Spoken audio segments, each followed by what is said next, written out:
আমি একটা কথা বলি। হাসিনা চলে এলেন চপারে করে, কয়েক কোটি তার অনুগামী আওয়ামী লীগের সকলকে ফেলে। তার নিজের জীবনের মূল্য আছে, আর আওয়ামী লীগের বাকিদের জীবনের কোনো মূল্য নেই। একেই বলে শোষক শোষিত। উনি আমাকে বলছিলেন, বাংলাদেশ আমি দেখেওছি, আমি একটু আগে যেটা বলছিলাম, ওনার ঘরের পিয়নের কাছ থেকে 400 কোটি টাকা পাওয়া গেছে। উনি নিজে বলছিলেন, লজ্জা পাচ্ছিলেন বলতে, যে পা থেকে পাতা পর্যন্ত দুর্নীতিগ্রস্ত। এবারে যে নির্বাচনটা হয়েছে, লোকসভা ইলেকশন, ওখানে মানে জাতীয় নির্বাচন, যেটা প্রত্যেকটা এমপি হয় স্বজন পোষণ, নাহলে লুটের টাকা ঘুষ দিয়ে হচ্ছে, ঘুষ দিয়ে। আমি নিজে তার প্রমাণ, আমার কাছে প্রমাণ আছে তার।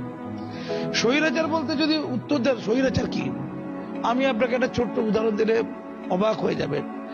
আমি যখন পদ্মা সেতুর উদ্বোধন হলো বছর 2 আগে, আমি সস্ত্রীক বাংলাদেশে বেড়াতে গিয়েছিলাম। ঢাকা থেকে যাচ্ছিলাম বরিশালে, লক্ষ্য ছিল কারে করে যাচ্ছিলাম পদ্মা সেতুটা দেখবো, ওইটা দিয়ে যাবো। পদ্মা সেতু ওঠার আগে হঠাৎ করে দেখলাম 1 কিলোমিটারের বেশি জায়গা নিয়ে গাড়ি আটকে আছে জ্যামে। জানলাম কি ব্যাপার, না হাসিনার ছেলে, বড় ছেলে না কি ছেলে যাই না, জয় নাম তার, সে আমেরিকায় থাকে, সে নাকি পদ্মা সেতু দেখতে এসেছে। তখন বেলা 11টা বাজে, অফিস আবার। হাসিনা তার দলবল নিয়ে তাকে পদ্মা সেতু দেখাচ্ছে, গাড়িকে জ্যাম করে, গাড়ি আটকে প্রায় 1.5 ঘন্টা গাড়ি আটকে ছিল। আমি অন্য কথা বলছি, ভারতবর্ষের প্রধানমন্ত্রী এতটা উন্মাদ হয়ে যায়নি যে আমাদের দ্বিতীয় হুগলি সেতু বা হাওড়া ব্রিজ 1.5 ঘন্টা আটকে রেখে তার পরিবারের কোন লোককে ব্রিজ দেখাবে।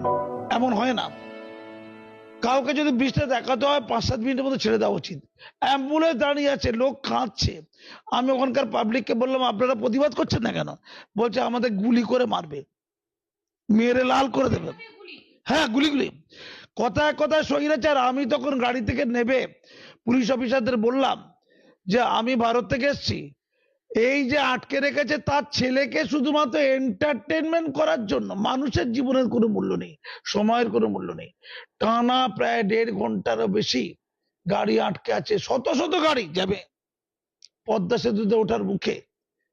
আমি বললাম যে ভারত থেকে আমি এসেছি, ভারতের আমি একজন পদ্মশ্রী অ্যাওয়ার্ডী সম্মানী ব্যক্তি দেশের, আমার গাড়ি দাঁড়িয়ে আছে, আপনারা একটু জানান তাকে, হাসিনার দলবলকে জানান যারা ভেতরে বসে আছে, আটকে রেখেছে গাড়ি।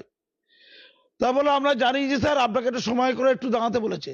10-15 মিনিট পরে অবশেষে ওরা গাড়ি ছাড়লো এবং ওরা বলল আপনার বলাতে একটু কাজ হয়েছে। আমাকে প্রচুর লোক ধন্যবাদ দিল, দাদা আপনি যদি না থাকতেন আমাদের আরো বেশিক্ষণ দাঁড়িয়ে থাকতে হতো। দুনিয়া দেখেছেন, তার ছেলেকে পদ্মা সেতু দেখানোর জন্য 1.5 ঘন্টা গাড়িগুলোকে দাঁড় করিয়ে রেখে শত শত গাড়ি কি ফুর্তি হচ্ছে? স্বৈরাচার কাকে বলে আমি সেই দিন দেখেছিলাম। তিনি যে বলেছেন ছেলে মেয়ের জন্য আমি কিছু করিনি। আরে কোটি কোটি টাকা লুট। তার বিরুদ্ধে সবচেয়ে বেশি অভিযোগ আছে দুর্নীতি। শুনে নিন এটা। আজকে যে ঘটনা ঘটলো, কত কম জ্ঞান দেখুন। এই যে পরিবারতন্ত্রের কথা বলা হয়, এটা পরিবারতন্ত্রের কুফল। বঙ্গবন্ধু মুজিবুর রহমানের যে মর্যাদা, তাকে ধূলিসাৎ করলো। কিভাবে ধূলিসাৎ করলো? যে ঘটনা ঘটেছিল, ওই আরুক মুন্সি সাহেব বলছিলেন এটা তুচ্ছ ঘটনা ছিল ফোড়া করে দিল ক্যান্সার। ছাত্ররা যখন সংরক্ষণ ইস্যুতে কিছু দাবি করেছে, তাদের বলতে পারত যে তোমাদের দাবিটা হাইকোর্টে বাতিল হয়েছে, সুপ্রিম কোর্টে আমি দ্রুত দাবিটা তুলবো, বিবেচনা করার জন্য আমি বলবো, তোমরা এত উত্তেজিত হও না।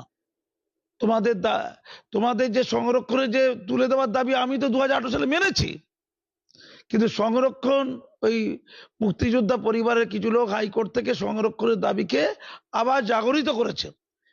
আমি সুপ্রিম কোর্টে গিয়ে এটা মূল্যায়ন করতে বলবো। বলেছে? বলেনি। আবু শহীদকে মনে পড়ে?